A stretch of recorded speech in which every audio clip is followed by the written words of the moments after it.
Okay, so we are bringing onto the show our first guest, and that is none other than, oh, excuse me. Sorry, really bad allergies. None other than Dennis Kucinich, and he's been on the show before.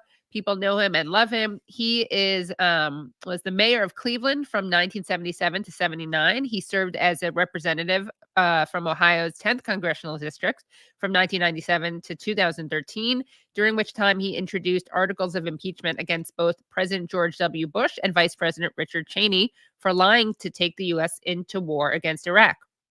He ran for president in 2004 and 2008 and is now running as an independent for Ohio's 7th congressional district in 2024's race. So welcome, Dennis, Congressman Kucinich, Mayor Kucinich, presidential candidate Kucinich. Katie, great to be with you. And I really appreciate this chance to have a discussion with you about what's going on right now. Of course. So let's start off. Before we get into your campaign, I just wanted to kind of set the scene a little bit. Show a clip of Joe Biden from the first night of the DNC, because I think it really captures perhaps what you and I would think is wrong, one of the many things wrong with the Democrats. So let's take a look at this short clip of Joe Biden speaking at the DNC. United Europe, like it had been united for years, adding Finland and Sweden to NATO. 10 days before he died, Henry Kissinger called and said, not since Napoleon has Europe not looked over their shoulder at Russia with dread until now. Until now. Well, guess what? Putin thought he'd take Kyiv in 3 days. 3 years later, Ukraine is still free.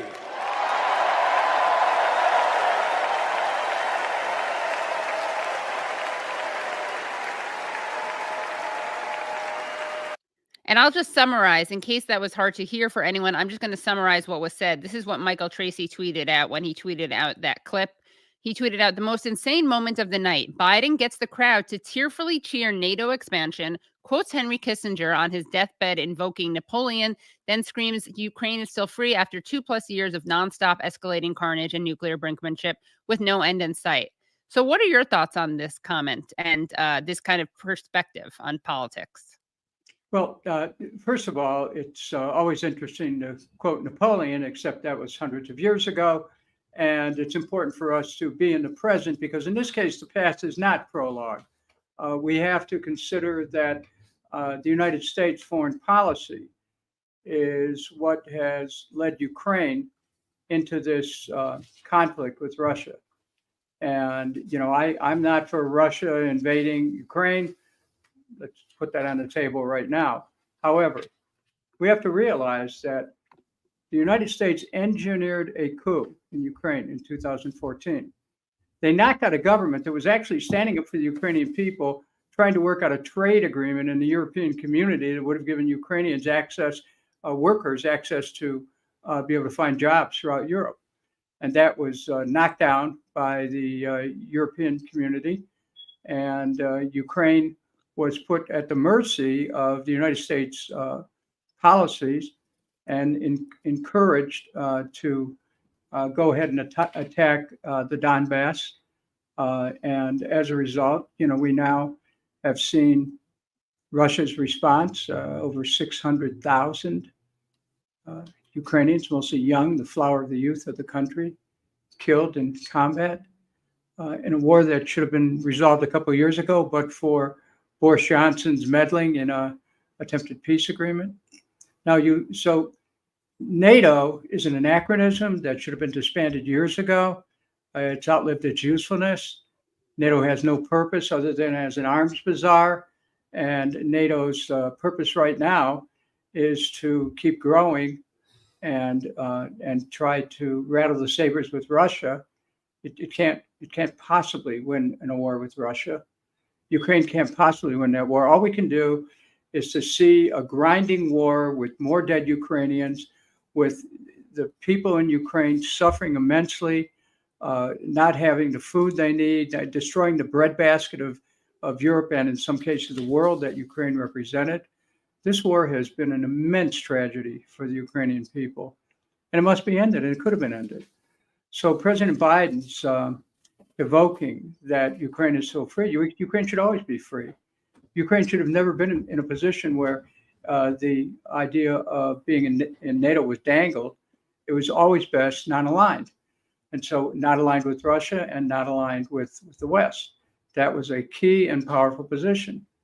So we go on to the speech and citing Henry Kissinger, whose realpolitik approach was very famous for America wielding military power, often in circumstances to the detriment of millions of people, the loss of lives in millions in Southeast Asia.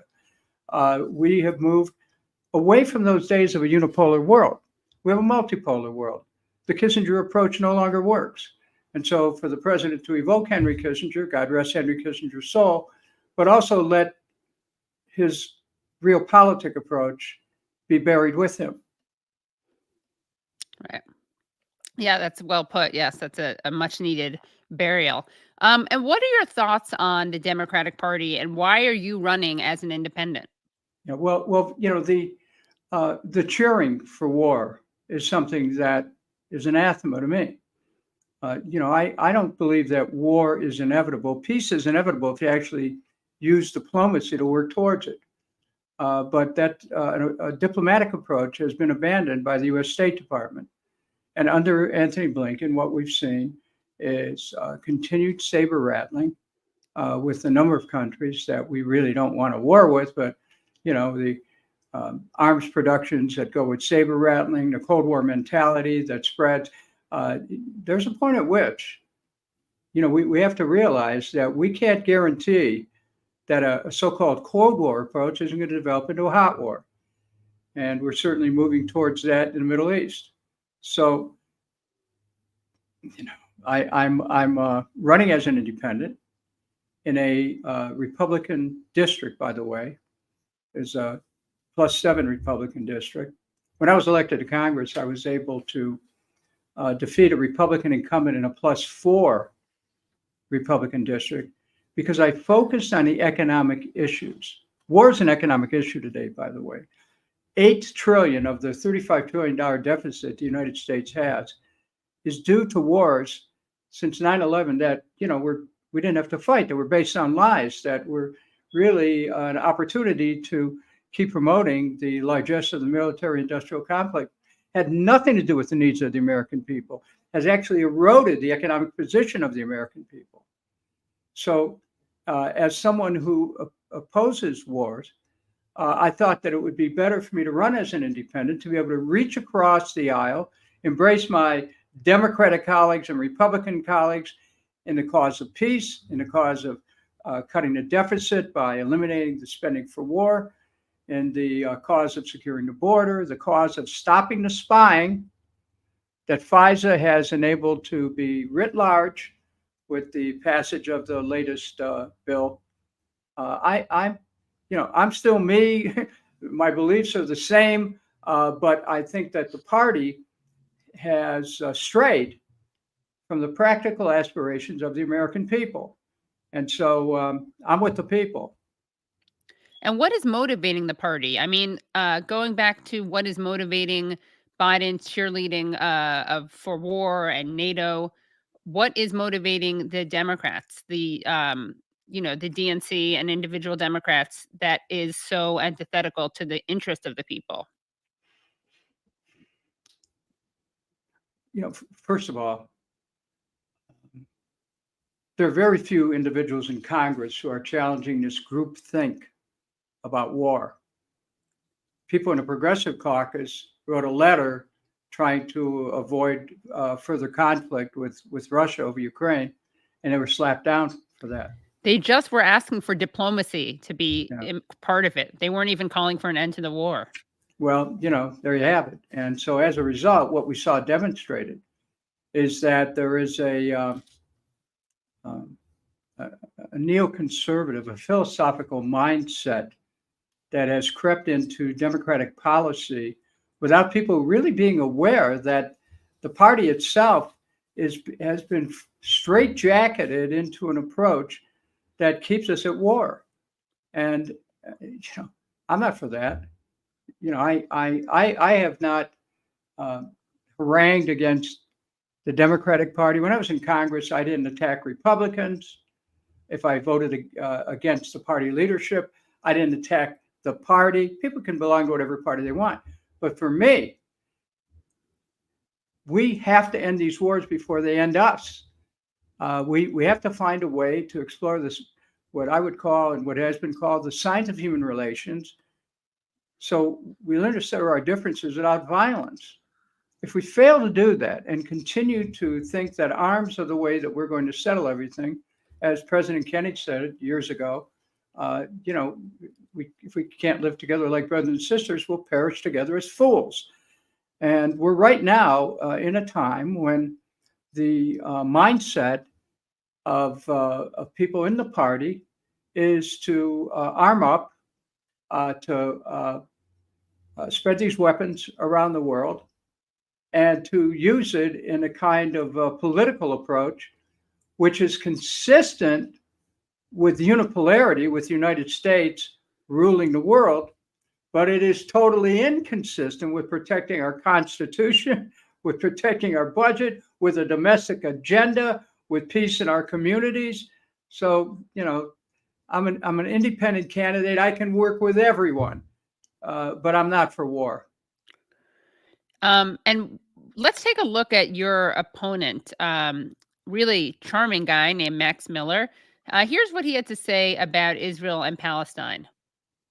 Individuals are savages. Israel has taken a measured approach since 1948, and Sorry, we have to play this one from the very beginning because it's not. These individuals are savages. Israel has taken a measured approach since 1948 in its inception as a country, and Israel is a country and will forever be the home of the Jewish state. I want to be something very clear. Israel needs to take the gloves off. Murder is murder and terrorism is terrorism. Turn the place into a parking lot. I believe Israel is going to get a lot bigger after this conflict as opposed to smaller. So that's who you're running against. Well, here again, incendiary, hostile, intemperate remarks by American leaders lead to war.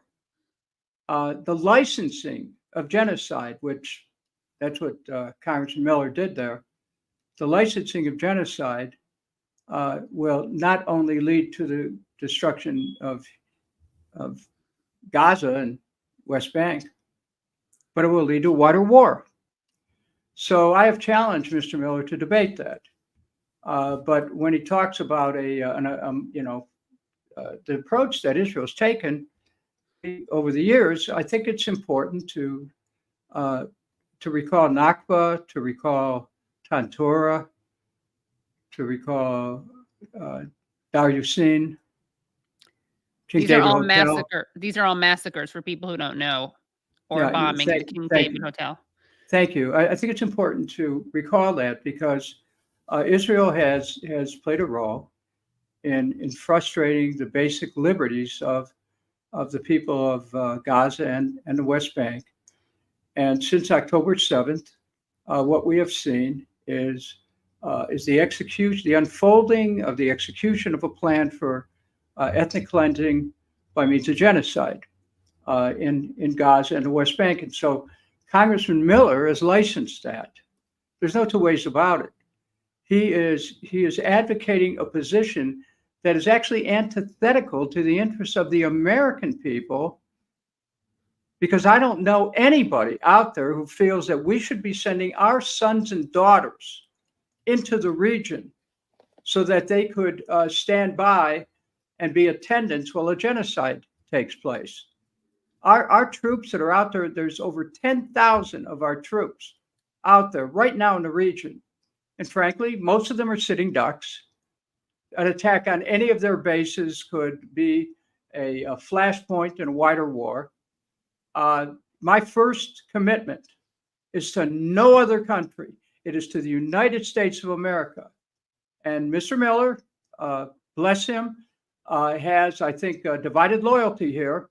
And I think there are other members. He's not the only one, but he is one of the few who has openly called for genocide And I am certainly challenging him on that in this campaign, because we must find a resolution in the Middle East which does not involve the extermination of people. The very thought of that is horrific, and it's happening right now. Over 40,000 dead Palestinians. I regret the death of every Israeli that happened on October 7th. But if we think that it's okay to let Israel, the Netanyahu and Ben Gvir and Smotrich execute this plan that certainly will result in wiping out Palestinians in Gaza and West Bank. If we think that can happen without there being reprisals from the rest of the region, that's magical thinking. And we are in a moment right now where Netanyahu is doing everything he can to try to frustrate any kind of an agreement, or to keep it going, keep the talk going, while more and more people are getting killed. I find this as one of the darkest period in world history, not just in American history. Well, you actually questioned Benjamin Netanyahu back in 2002. Let's show a clip of this. There is a need to know if the United States is being called upon to launch preemptive action against Iraq. There is a need to know the evidence. And just to set this up, this is when Bibi Netanyahu was urging a preemptive strike against Iraq, and arguing that it was to protect not just America, but to protect Israel, right? And right before this, he had said something about not knowing all the details. Right. Okay, so here's... because I share the concern that other members have articulated here about the effect that a preemptive attack on Iraq by the United States would have not only on the people of our country who would be called upon to wage that, and innocent civilians, but also the effect that it would have on Israel. Now, you stated in your remarks that if the United States launched a preemptive attack on Iraq, that Iraq in Saddam Hussein, as you described it, dying gasp, would be expected to launch a counterattack on Israel. If the United States does not launch a preemptive attack on the state of Iraq, do you see any indication that Iraq is prepared to launch an attack on Israel? First of all, let me comment on when I said I don't need to know. I meant I don't need that detailed kind of detailed information that always involves, just by the nature of the information, some indication of sources. And I, for one, try to avoid that when I'm not in office. But I also say that if you connect the dots, you know, here's a man who, from the minute he achieved powers, is trying to... And here he is talking about Saddam Hussein. ...create a nuclear weapon. 20 years ago, he's very close to producing it. He's foiled. He changes the technology to centrifuges that will prevent him being foiled again. The question I had, though, do you have any indication that Saddam Hussein is going to attack Israel? Oh, if he will attack Israel. Absent a preemptive launch by the United States. I think it's, I cannot tell you that he will attack Israel at a particular time. I think what you have to assume, and this is a fair assumption, that he doesn't have to necessarily directly attack Israel. What you can do, what these people do, for example, the Taliban regime didn't directly attack the United States. It harbored a terrorist group that did the job for them. And this is precisely the problem. The problem is you're not dealing with Iraq alone. You're dealing with a terror network. You're dealing with a system where you have proxies. We now live in a world where these regimes have proxies. You talk about a network of terror. Are there any other nations that you would recommend that the United States launch preemptive attacks upon at this point? First of all, are there other nations that are developing nuclear weapons? Yes. Should we launch any other preemptive attacks? First, let me say what they are, and then let me make a suggestion how to proceed. Thank you. The answer is categorically yes. The two nations that are vying, competing with each other, who will be the first to achieve nuclear weapons, is Iraq and Iran. So the more things change. What was that experience like? And then we'll get into actually what this reveals. But Well, Bibi Netanyahu, now, prime minister, and I have some mutual friends in the Cleveland area. We had a cordial discussion after that, in which I won't hold that against you. no, well, let me just tell you, I'll talk to anybody in the cause of peace.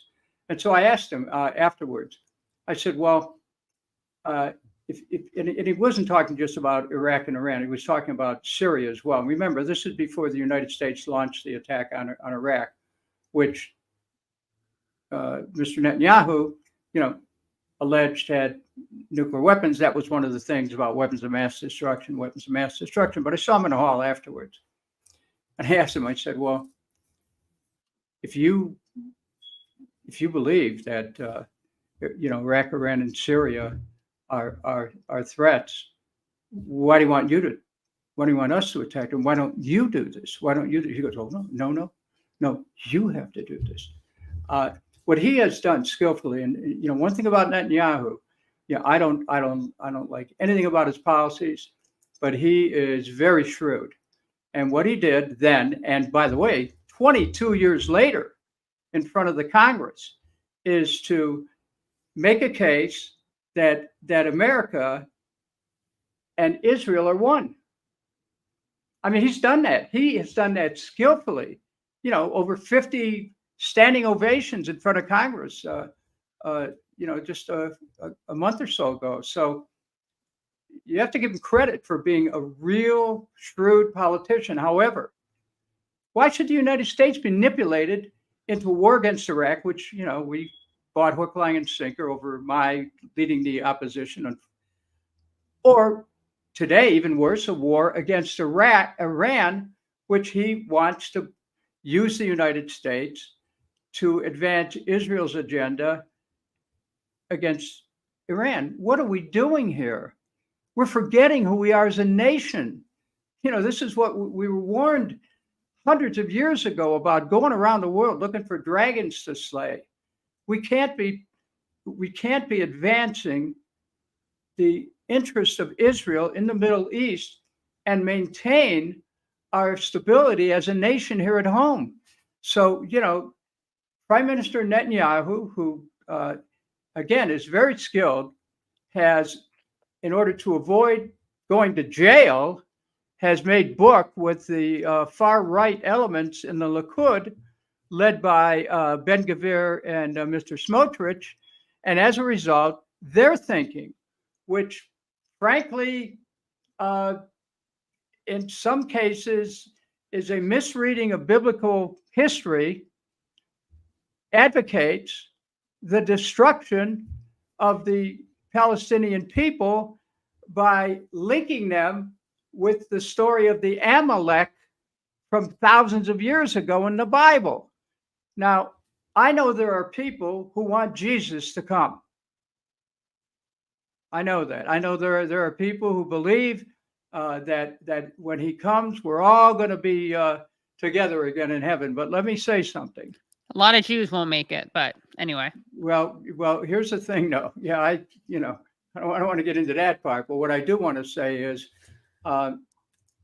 we have to be very careful in our policy that we don't feed into these messianic conceptions of how the world is going to advance or even end, that we don't make it a self-fulfilling prophecy by stumbling and bumbling in our foreign policy, which we're doing right now. Right, leading to the end times. I'd like to think of, every day's a beginning instead of an end. Right. And it's interesting because you will get, not you, Dennis Kucinich, but anyone who points out this kind of dual loyalty that you pointed out earlier will be smeared as an anti-Semite. And yet, as you pointed out, it's Netanyahu, it's Israel, it's Zionists who are making the argument again and again that Israel and the United States not only have a special relationship, but that there's no daylight between them. Well, he's done that in terms of of pairing the United States aspirations with Israel's aspirations, which are continually being defined in a way that is homicidal. So, this idea that you cannot challenge this thinking without being called an anti-Semite is dangerous, because I think everyone appreciates the ethic of that's immersed in Judaism. I mean, myself, I believe in tikkun olam. I think we're here to heal the world, not destroy it. And I've tried to live my life in that way. But for those who are trying to twist it and turn it into an aspiration of a religious ethno-nationalist state, whoa, I mean, there was a song, I think it was One Tin Soldier from the 70s. Go ahead and hate your neighbor. Go ahead and cheat a friend. Do it in the name of heaven. You can justify it in the end. Right. I want to know your thoughts on the presidential race. There's obviously a lot of discussion about Genocide Joe, about Kamala. Some people think she's going to be a lot better on Palestine. Some people are considering voting third party, and then people say, "Oh, great, that's a vote for Trump." What are your thoughts on this election? In running as an independent, Katie, I have really stayed out of recommending people go this way or that way. People are going to vote how they're going to vote. But I will say this. We have to focus on the economic needs of the American people. And those needs are totally separated from continual war. We have to stop the endless wars. It's the endless wars that have blown a hole in the budget. I mentioned it before, $8 trillion of the $35 trillion debt has added to the deficit. We have to stop thinking of America ruling the world. There's no point in it. Do we need to defend ourselves? Yes. But we need to know the difference between defense and offense. I mean, I was third string quarterback in a not very good varsity football team, and I sure know the difference between defense and offense. And the United States has aided offensive attacks around the world. We have to stop this. It's costing us dearly. We should be able to have every young person be able to look forward to going to college or having advanced training in trades. We should be able to not have homelessness in this country. Young people should be able to look forward to owning a home of their own someday. They can't do that now. They're lucky down the road to have rent. People are the things that we identified as part of the American dream have become diaphanous, and all of a sudden it just fades. And then what's left? But what? The pretense that somehow we're the king of the world. It's all vanity. We need to focus on rebuilding our basic industries, steel, automotive, aerospace, which help produce a middle class. We need to get away from this financialization of the economy, which is all flim-flam, and make things again in this country. We need to change the trade agreements to make sure that workers' rights, human rights, environmental quality principles are part of our trade agreements. We need to return to an America which was the vanguard of freedom for the world. But when you start losing your economic freedom, the loss of political freedom isn't going to be far away. And this is what we're looking at if we don't change directions. And so whether the Republicans win or the Democrats win in terms of the presidency, these fundamental economic issues have to be dealt with. And the foreign policy issues that help circumscribe those economic issues have to be dealt with, or the United States is going to be in decline because of bad leadership. Well, speaking of freedom, can you talk about the spying under FISA that you referred to earlier in our discussion? Yes, I mean, what FISA has done is basically permit the United States government to be able to look into the affairs of individuals without a warrant. There are members of Congress who tried to amend the FISA bill to say, okay, you want to find out what a person's doing, get a warrant. No, it goes back to the passage of the Patriot Act and the extension of FISA, which allowed for so-called national security letters so that anybody in the FBI could just write a piece called a national security letter and then go ahead and spy on somebody, wiretap, or use any other surreptitious activity.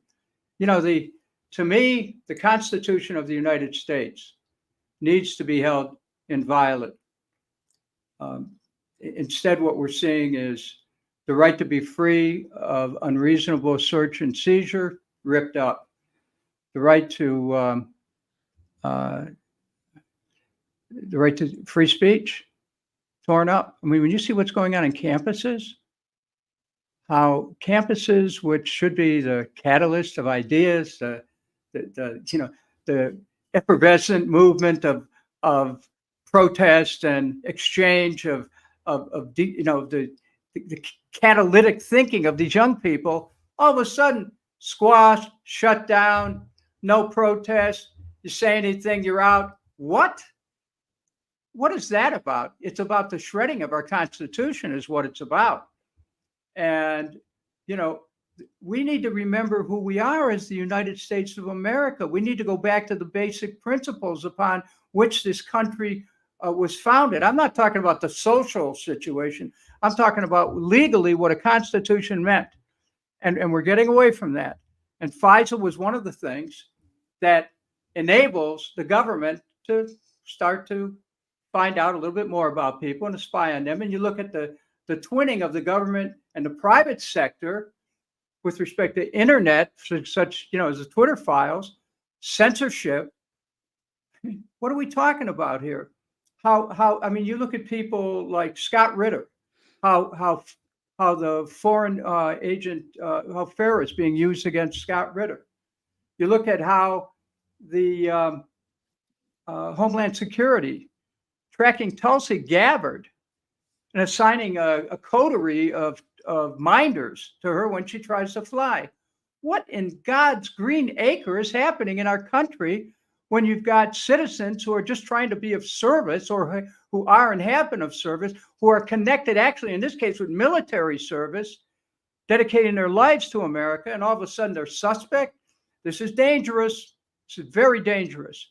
We have to respect each other as Americans again, quit accusing each other of being un-American, and come to a place where we can have an honest and rational debate about the direction of our country without smearing each other. And this is something that, I'm very concerned about. And I feel that there's a virulent strain of debate right now going on that is taking America down a philosophical and a moral cul-de-sac. And I stand resolutely for the Constitution and resolutely for the Bill of Rights, so that people realize that we can once again claim who we are as Americans. We're not servants of the government. The government should be our servant. Well, yeah. I mean, speaking of lack of freedom and speaking of in the name of freedom, weaponizing freedom and slogans to justify war, you tweeted something out a couple days ago. I'm just gonna, Brad, did you get that tweet that I just sent you, or do you want me to do a screen share? He'll do it in a second. And it's about Nord Stream, which is getting some attention once again, not of course by the corporate media, but here we go.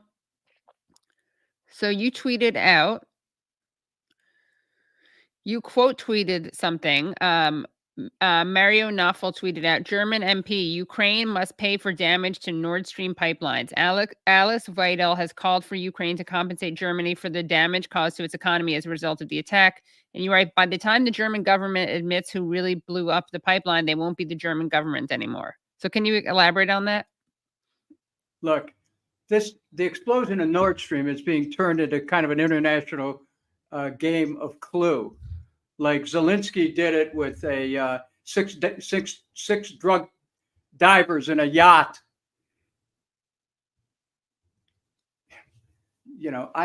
Look, my mother used to read to me when I was a kid. She read to me fairy tales, okay? I'm not letting any government read fairy tales to me about who blew up Nord Stream. There's only one country that had the skill and to be able to execute something like this so perfectly. And, we should take credit where credit is due, just as a member of the Polish government assigned credit to our dear nation.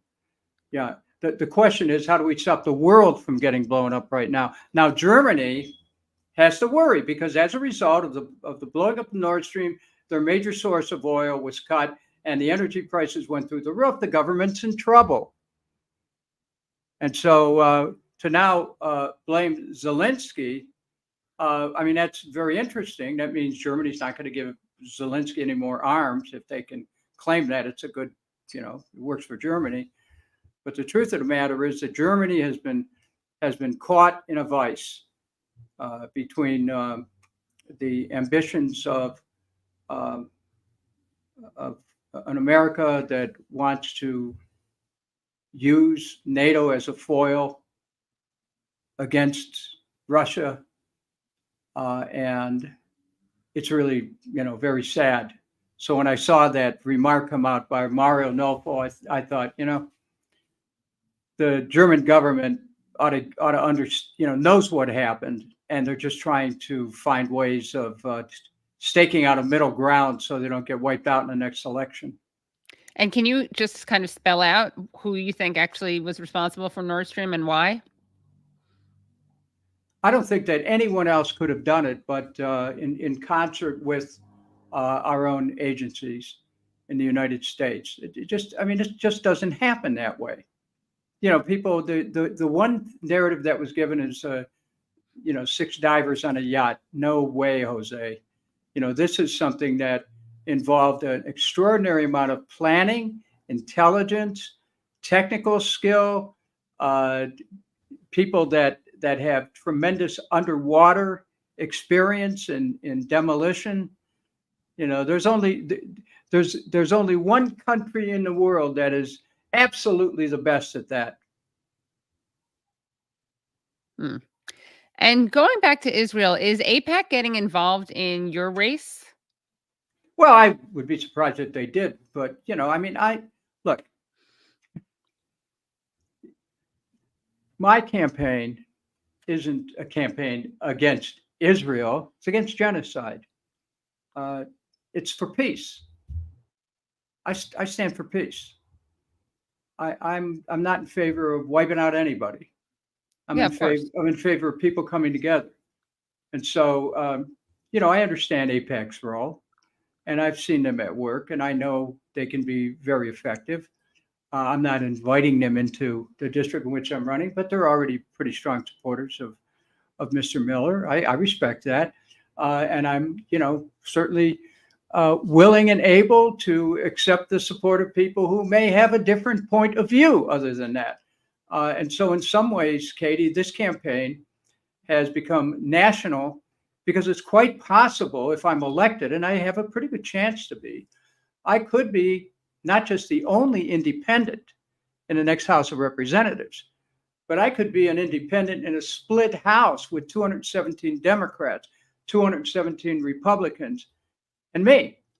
And I'm fully willing to use that position in the cause of peace, in the cause of social justice, in the cause of the economic rights of people, of strengthening our American economy, of strengthening our Constitution, of understanding that our country must exist first and foremost for the American people.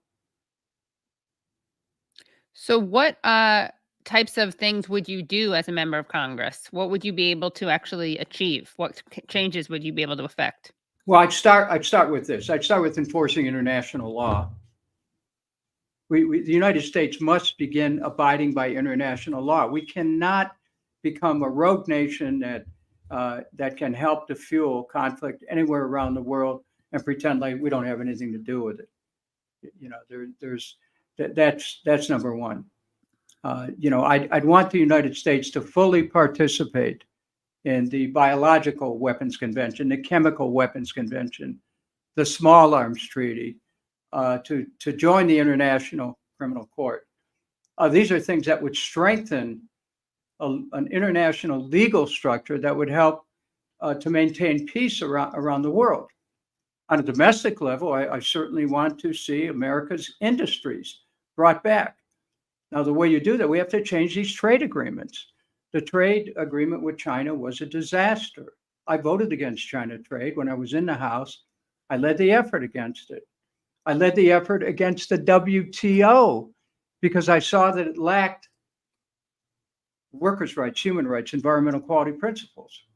So I want to see, I'll return to Congress to take a stand for economic growth of the American people, for jobs, for education, for healthcare, to make sure that childcare comes into the equation because so many families are having difficulty right now, for agriculture, to help small family farmers survive. I mean, they're almost extinct right now. And part of it is because the idea of parity went out the window. Another part of it is because family farmers, when they want to pass a farm to the next generation, are getting hit with a huge tax bill. The same is true of small businesses. I want to see, for those who are afraid, well, we're not going to keep the military machine going. You're going to cut the military, Dennis. Well, you know what? We can begin to address technology for peace. That's what the National Aeronautics Space Administration should be about. We don't need a space force. We need to use our technological capacity to improve life on this planet. But part of that is the spin-off effect of exploration does that. And I've always been for NASA developing technologies in an alpha stage and turning it over to in a beta stage to industries to create industries. I mean, there's an endless amount of possibilities in this country. But first, we have to have the will to take a different direction. And that direction must be away from more conflict. It must be to international cooperation. We have to be aware that the rest of the world is starting to pull away from the dollar. If our dollar collapses as the international currency, we're looking at a loss of elasticity in our economy. And the things that enabled us to be able to grow are suddenly going to cause us to be in stasis as a nation. So it all inevitably ends up about economics. And that's something that I intend to focus on a daily basis. We cannot keep spending $1 trillion a year on a military, and plus, the so-called intelligence budgets. What are we about? Is that all we are? Is a Leviathan, a military juggernaut? No, we must start to use the resources that we have, which come from the tax dollars that people pay for the people here at home. And that also involves securing the border, because I can never understand why in the world we have not regularized our immigration and just said, okay, everybody, the door's open. That's not the way most of our grandparents and great-grandparents came over. And so we need to return to a sensible, sound approach to immigration that does not remotely look like what's happening now. Well, any final words, Dennis? This has been really interesting and informative and inspiring. Well, thank you, Katie. Look, I chose a career in public life because I think that one person can make a difference. Any one of us out there can make a difference, actually. You don't have to be inside the system, but since I've been inside the system, I've seen the deficiencies, I've seen the corruption, but I've also seen the potential for transformation. So that's why I'm still doing this. I believe in this country. I believe in our Constitution. I believe in American people. And I've traveled the whole country. I've been to all 50 states many times. And what I've seen is there is an underlying unity, and our politics have been used to exploit and to divide. We must start looking at what it takes to become a united states again. And one final question for you is, how do economics play into your climate change solutions? Because a lot of people present climate change solutions as something antithetical to workers' rights or prosperity. Well, let's talk about what our priority should be. Clean water, okay? Anything that pollutes the water is not doing us a favor. So we have to set a priority. Clean water. It's essential for life. I live, on the shore, off the shores of Lake Erie in the city of Cleveland. Greatest supply of fresh water in the world is in the Great Lakes. I have an affinity for clean water, okay? And anything that would damage that, I oppose. I have an affinity for clean air, as we all should. We know that there's some people who want to arbitrage the air and make profits off it and pollute it, and who cares? No, everyone needs to care. We need to have a health consciousness that's connected to the environment. That will lead us to better policies. As far as the issues related to electric cars and things like that. Look, where do we get these natural resources for the batteries? Will it come from knocking out other governments, taking over their resources? We have to align our energy policies with our foreign policies. And we have to use things in a way that doesn't quickly disrupt our economy. There is a way to move in a transition to take advantage of technologies, but it's not going to happen overnight. And this is where everyone has to be responsible. We're all stewards of the environment. We can't pretend that somebody else is going to do it. So, every one of us can do something every day. For my part, I'm a vegan for a lot of reasons. I don't preach it. I don't tell anybody else they have to do it, but I have a certain consciousness that develops as a result of my own choices. Everyone has to do what they can to make this a better world. And so I've chose to go into government. I chose to stand again for Congress. We'll see how that works out. Anybody who's interested in helping, go to Kucinich.com and contact us any way you want to help. Thank you. But my commitment is I'm a citizen of the United States of America. I'm an American. I'm proud to be an American. But darn it, I don't want to see our country continue to head towards wider and wider war, because there is a point at which if we enter into a march of folly, following the work of the great historian Barbara Tuchman, if we walk along in a march of folly, we could stumble into a nuclear war. I don't say that out of fear. It's just, hey, people always think they have a better way to do things once they start using violence. But the truth is, violence only leads to more violence. And this is time we better stop it. Great. Well, thank you so much, Dennis. Thank you so much for joining us. Katie, thanks for this opportunity to be on your show. Thank you. Of course. Great. See you soon and good luck. Thank you.